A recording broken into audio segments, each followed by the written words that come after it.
Welcome guys, कैसे हैं? आशा है अच्छे होंगे। साथियों, माइक्रोसॉफ्ट एक्सेल में काम करते वक्त आप जैसे कोई फॉर्मूला लगाते हैं, फिर इस फॉर्मूले को आप नीचे तक इस प्रकार से ड्रैग करें, या कोई एक वैल्यू लिखी आपने और ये वैल्यू आपने मल्टीपल सेल्स में लिखनी है, तब भी ड्रैग करेंगे, शॉर्टकट यूज करेंगे या कॉपी करके पेस्ट करेंगे, तो ये सारा काम हम कंट्रोल एंटर से आसानी से कर सकते हैं। कॉपी पेस्ट से छुटकारा पा सकते हैं। लेकिन इतना ही नहीं, कंट्रोल एंटर की बहुत सारे ऐसे एडवांस फीचर हैं, ऐसी ट्रिक्स हैं जो शायद आपने इस्तेमाल नहीं करी होंगी। एक्चुअल में क्या इस्तेमाल है, कितना बेनिफिट हम कंट्रोल एंटर से ले सकते हैं, ये सारा जानते हैं इस वीडियो में, तो इसमें अंत तक बने रहिएगा। नमस्कार साथियों, मेरा नाम है मनोज कुमार और आप देख रहे हैं कंप्यूटर ज्ञान गुरु चैनल। तो चलिए सीख लेते हैं। तो देखिए, कंट्रोल एंटर के यूज करने के 7 से 8 तरीके मैं आपको यहाँ पे बताने वाला हूँ, यानी कि 7-8 मैं यहाँ पे ट्रिक्स आपको बताने वाला हूँ कि इससे हम क्या क्या कर सकते हैं। सबसे पहले तो यदि आप कोई फंक्शन लगा रहे हैं, ठीक है, मैं यहाँ पे फॉर्मूला यूज करता हूँ, किसी भी प्रकार का फॉर्मूला है। मान लीजिए मैंने इसको मल्टीप्लाई कराना है क्वांटिटी से और एंटर प्रेस करा लेंगे। अब सिंपली तो हम क्या करेंगे, इस फॉर्मूले को या तो डबल क्लिक कराएंगे या नीचे तक ड्रैग कराएंगे। देखो, इस स्थिति में क्या होता है, जो हमारी फॉर्मेटिंग है वो सब जगह फिल हो जाती है ना, अच्छा नहीं लगता है। इसका सिंपल तरीका दूसरा भी है, हम इसको ड्रैग करा सकते हैं। इस प्रकार से मैं इसको नीचे तक ड्रैग करा देता हूँ और यहाँ पे आपको एक ऑप्शन मिलता है, ये टेबल का ऑप्शन है ना, यहाँ पे हम क्लिक करा के और इसको विदाउट फॉर्मेटिंग फिल करा देते हैं। तो देखो ये काम चल जाता है, बट ये मैनुअल काम होता है। हम इसके लिए एक नया तरीका यूज कर सकते हैं, वो है कंट्रोल एंटर का। देखो, हम स्टार्टिंग से फॉर्मूला लगाते हैं। सबसे पहले तो आप अपने उस एरिया को सिलेक्ट करा लेंगे जिस एरिया पे आपने फॉर्मूला लगाना है। एक सेल देखो ये हाईलाइट नहीं दिख रहा है ना, ये एक्टिव सेल होगा, यहीं पे फॉर्मूला लगेगा। मैं यहाँ पे करता हूँ इक्वल, एक सेल मल्टीप्लाई दूसरा सेल, और एंटर नहीं कंट्रोल एंटर प्रेस कराएंगे तो सारा फॉर्मूला भी हमारा फिल हो जाएगा। फॉर्मेटिंग में की कुछ फर्क नहीं पड़ेगा और काम भी आसान हो जाता है। अभी इधर देखिए, यहाँ पे आपको एक सेल दिख रहा है, ब्लैंक सेल है ना, इसमें मैंने परसेंटेज एंटर कराना है। तो सिंपली मैं यहाँ पे कराऊँ 0.13, एंटर प्रेस कराता हूँ। देखो यहाँ पे ये प्रतिशत में नहीं आ रहा है, हमने इसको प्रतिशत में कराना है, तो आप कहोगे यहाँ से हम प्रतिशत यूज करा सकते हैं, लेकिन उसके लिए हमको फिर से इस सेल के ऊपर जाना पड़ता है। ऐसा ना हो कि जहाँ पे हमने एंट्री करी है कर्सर हमारा उसी पोजीशन पे रहे। जिस भी सेल में हम एंट्री करके उस सेल को फिक्स करना चाहे तो नेक्स्ट सेल में ना जाके वहीं पे रहे। तो उसके लिए देखो मैं फिर से यहाँ पे यूज कराता हूँ, मैं 0.14 करा के यदि कंट्रोल के साथ एंटर प्रेस कराता हूँ, देखो कर्सर पोजीशन हमारी वही है, हमको दोबारा से इस सेल पे आने की जरूरत नहीं है और हम यहाँ पे इसका प्रतिशत साइन लगा सकते हैं। जैसे कि यहाँ पे मैं आपको नाम लिख के दिखाता हूँ, ठीक है। इसके लिए आपको क्या करना पड़ेगा, या तो आप आगे जाने के लिए एरो यूज करेंगे या एंटर यूज करेंगे, लेकिन फिर से इसी सेल पे आना है तब फिर से वहाँ पे रिवर्स आएंगे। तो हम यहाँ पे कंट्रोल एंटर प्रेस करा देते हैं। देखो अब इस सेल पे दोबारा से आने की जरूरत नहीं, हम इसी सेल पे रह जाते हैं। अब थोड़ा सा लेवल बढ़ाते हैं। यहाँ पे मेरे पास कुछ रीजन दिए गए हैं और कुछ कंपनियां हैं। अब जैसे कि टी सीरीज कंपनी है, ये वेस्ट रीजन में सेल हो रही है टी सीरीज की, लेकिन आगे हम सोच रहे हैं कि वेस्ट रीजन में टी सीरीज को नहीं बेचना है या ईस्ट रीजन में सैमसंग को नहीं बेचना है, तो हमने सभी को चेंज करना पड़ेगा। टी सीरीज की जगह जो भी कंपनी हम लेके आ रहे हैं वेस्ट रीजन के लिए, मान लीजिए हम इंटेक्स लेके आ रहे हैं या फिर मैं यहाँ पे किंगस्टन लेके आता हूँ, है ना, वेस्ट रीजन में हमने किंगस्टन की सेल करानी है, तब सिंपली सबसे पहले तो हम यहाँ पे फिल्टर लगा लेंगे।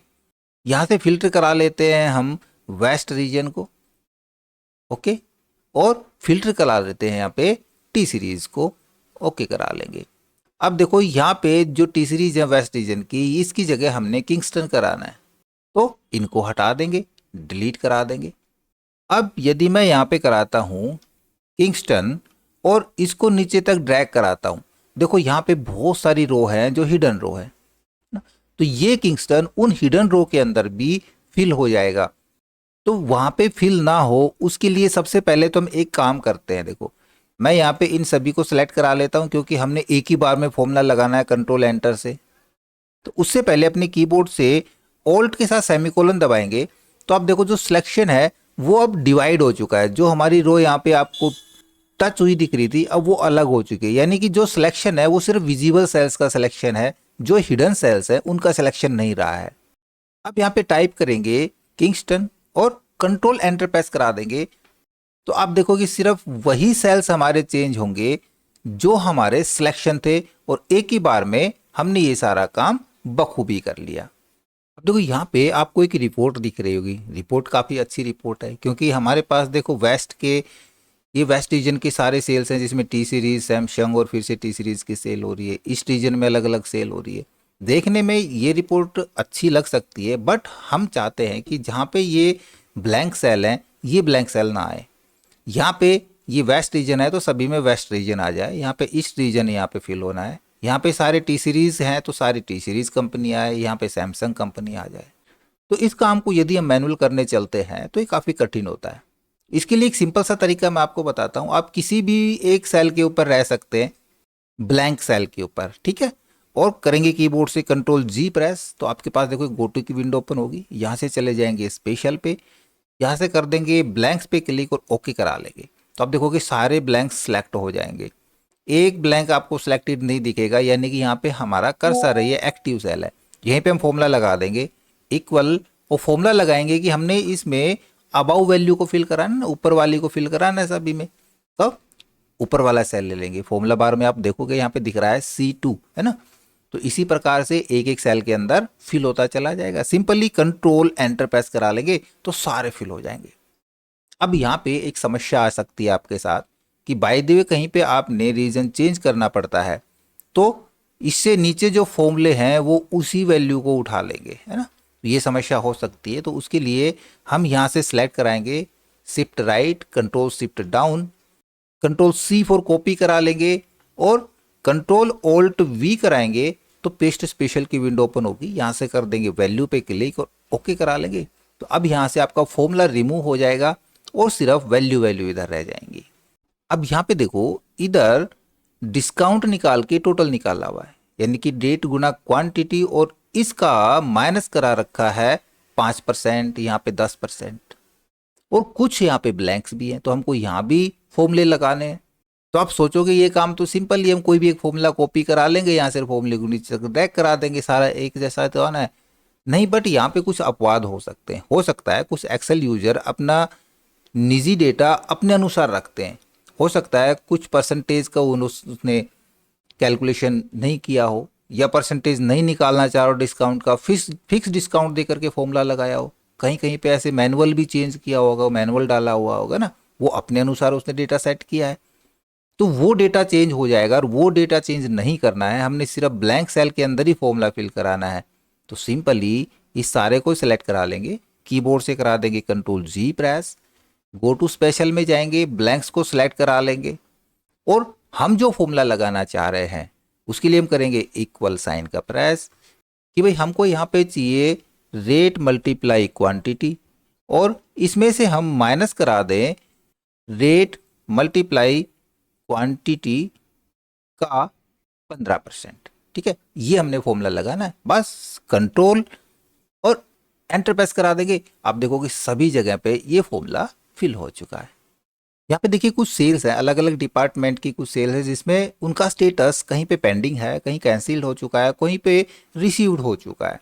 अब एक रिपोर्ट के मुताबिक जितने भी सेल्स डिपार्टमेंट के थे उनके जो पेंडिंग जो स्टेटस थे वो हमने रिसीव्ड कराने, क्योंकि वो सारे डन हो चुके हैं। तो ध्यान रहे सेल्स डिपार्टमेंट के पेंडिंग्स को, तो उसके लिए हम उसको फिल्टर कराएंगे, है ना, फिर इनको फिल्टर कराएंगे, फिर से दिक्कत आएगी उनको पेंडिंग करने के लिए। या फिर हम मैनुअल करते हैं कि भाई सेल्स को हम यहाँ पे क्लिक करा रहे हैं, कंट्रोल के साथ हम दूसरा रिसीव्ड कह रहा हूँ, दूसरा पेंडिंग हमने इस प्रकार से हम कंट्रोल के साथ यू क्लिक कराते चले जाते हैं। तो ऐसी स्थिति में यदि बीच में हमारा कंट्रोल छूट जाए तो देखो फिर से हमको ये सिलेक्ट करना पड़ेगा, है ना। यदि हमने सिलेक्शन को कंटिन्यू रखाना है तो देखो सिंपली अपने कीबोर्ड से शिफ्ट के साथ F8 की प्रेस करा लेंगे, और F8 की प्रेस कराने के बाद आप सिंपली माउस के क्लिक से इस प्रकार से यू आराम से देख करके उनको यू सेलेक्ट कराते चले जाएंगे। तो मैं यहाँ से कोई भी जो पेंडिंग है वो ऐसे ही मैं सेलेक्ट करा लेता हूँ, ठीक है, जितने भी सिलेक्शन है। अब आप सिर्फ क्या करना है, आपने यहाँ से टाइप कराना है रिसीव्ड, और कंट्रोल एंटर प्रेस करा देंगे तो आप देखोगे जितने भी सिलेक्शन के जो पेंडिंग थे वो ऑटोमेटिक रिसीव्ड में चेंज हो जाते हैं। और जब आप सिलेक्शन मोड पे हैं और आपने सिलेक्शन मोड से बाहर आना है तो सिंपली अपने कीबोर्ड से फिर से शिफ्ट F8 दबा दें या एस्केप की प्रेस करा दें। लेकिन ध्यान रहे ये तरीका तब तक ही बेटर है जब तक हमने सिर्फ कुछ एक सेल ही सिलेक्ट कराने हैं। यदि हमको बहुत ज़्यादा सेल सेलेक्ट कराने हैं तो उस स्थिति में आप फिल्टर ऑप्शन का यूज़ कर लें। उसी प्रकार से फिल्टर का वही तरीका जो हमने शुरू में सीखा था। अब देखिए यहाँ पे मेरे पास कुछ डेट ब्लैंक हैं और इनमें मैंने आज की डेट डालनी है, करंट डेट फिल करानी है पूरी डेटा के अंदर, काफ़ी बड़ा डेटा है। तो उसके लिए हम सिंपली एक डेटा पे रहेंगे और यहीं पे हम राइट क्लिक यूज़ करके कर सकते हैं फिल्टर को, फिल्टर बाय सिलेक्टेड सेल को क्लिक करा लेंगे। तो जो सिलेक्टेड सेल था उसके अकॉर्डिंग देखो सारे फिल्टर हो गए, सारे ब्लैंक यहाँ पे आ जाते हैं।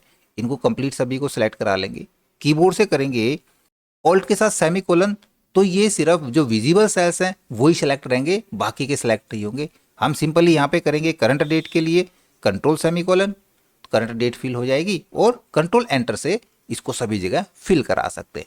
वापस से हम डेटा को क्लियर करा लेंगे। ओके, अभी देखो यहाँ पे मेरे पास एक जनवरी मंथ की सीट है जहाँ पे मैंने इनका टोटल निकालना है, कमीशन निकालना है मेरे को। सेम प्रोसेस मेरे को फरवरी वाली सीट के ऊपर करना है, सेम प्रोसेस मार्च वाली सीट के ऊपर भी करना है। सभी में अलग अलग डेटा है, अलग अलग कमीशन रेट दिया गया है, सभी पे एक साथ किस प्रकार से काम करेंगे। ऐसे आपके पास मल्टीपल सीट हो सकती है, पहली एक सीट पे रहेंगे, पूरे डेटा को हम सेलेक्ट करा लेंगे। आप टाइटल बार को देखेंगे तो टाइटल बार के ऊपर आपको सिर्फ फाइल का नेम और सेव टू पीसी दिख रहा होगा। अब हमने शिफ्ट प्रेस करना है अपने कीबोर्ड से और शिफ्ट के साथ जो आखिरी की सीट है उस पर क्लिक करा देंगे तो देखो ये सारी सीटें एक साथ सेलेक्ट हो जाएंगी। अब आप देखोगे वहाँ पे टाइटल बार के ऊपर तो ये ग्रुप बन चुका है। क्यों देखना है यहाँ पे, क्योंकि ध्यान रहे कि जब हम ग्रुप बना लेते हैं तो जो काम एक सीट पे कर रहे होते हैं वो सारा काम सभी शीट पे होगा, चाहे हम फॉर्मेटिंग कर रहे हैं, चाहे हम कोई सेल डिलीट कर रहे हैं, कॉलम इंसर्ट करा रहे हैं, जो भी काम कर रहे हैं। और यदि आपका ध्यान वहाँ से हट गया और हमने एक पर्टिकुलर सीट में सोच के कि हम इसी सीट में हम फॉर्मेटिंग कर रहे हैं तो वो सारी सीट में हो जाएगी। तो इसलिए ऊपर टाइटल बार पे ध्यान रहे, यदि ग्रुप है तो उसको ग्रुप को हटा ले, किस प्रकार से हटाएंगे वो भी मैं बताऊंगा। फिलहाल हमने ये ग्रुप बना लिया, मैंने शिफ्ट के साथ लास्ट सीट को क्लिक करा दिया तो सारी सीट सेलेक्ट हो चुकी, ग्रुप बन चुका है। यहाँ पे हम सिंपली कैलकुलेशन करा देंगे, अपनी कमीशन निकालना है बल्कि टोटल कराना है, कमीशन इसके अंदर जोड़ना है पेमेंट के अंदर, पेमेंट ये है, इसके अंदर हमने कमीशन जोड़ना है प्लस ब्रैकेट स्टार्ट कर लेते हैं वरना बोर्ड माउस से गलत आ सकता है, इसी का मल्टीप्लाई 8% हमने यहाँ पे जोड़ देना है और कंट्रोल एंटर प्रेस करा देना है। तो आप देखोगे यहाँ पे हमारा कंप्लीट टोटल आ चुका है। अब आप प्रत्येक सीट के ऊपर जाके देखोगे, मैं फरवरी की सीट पे जाके दिखाता हूँ, मार्च पे जाके दिखाता हूँ, सब जगह हमारा ये टोटल आ चुका है। अब ध्यान रहे ये अभी हमारा सीट का ग्रुप बना हुआ है। अब अनग्रुप किस प्रकार से करेंगे, सीट को दो तरीके से कर सकते हैं, या तो हम इनमें से इस सीट के ऊपर राइट क्लिक यूज करेंगे और करा देंगे, देखो अनग्रुप सीट यहाँ पे दिख रहा है, या फिर इन सीट्स के ग्रुप के अलावा किसी अदर सीट पे एक बार सिंगल क्लिक करा देंगे तो इन सीट्स का ग्रुप अपने आप हट जाएगा। अपने काम को यदि आसान बनाना है, इस प्रकार का काम आपके पास आता है तो कंट्रोल एंटर की मदद से आप उस काम को आसान बना सकते हैं। आशा करूंगा वीडियो आपको जरूर अच्छा लगा होगा। इसी प्रकार अच्छे अच्छे वीडियो देखते रहने के लिए लगातार हमारे साथ बने रहे, हमारे वीडियोस को ज़्यादा से ज़्यादा हम दोस्तों में शेयर करें, हमें लाइक करें और यदि नया पर चैनल पे तो हम सब्सक्राइब जरूर कर लें।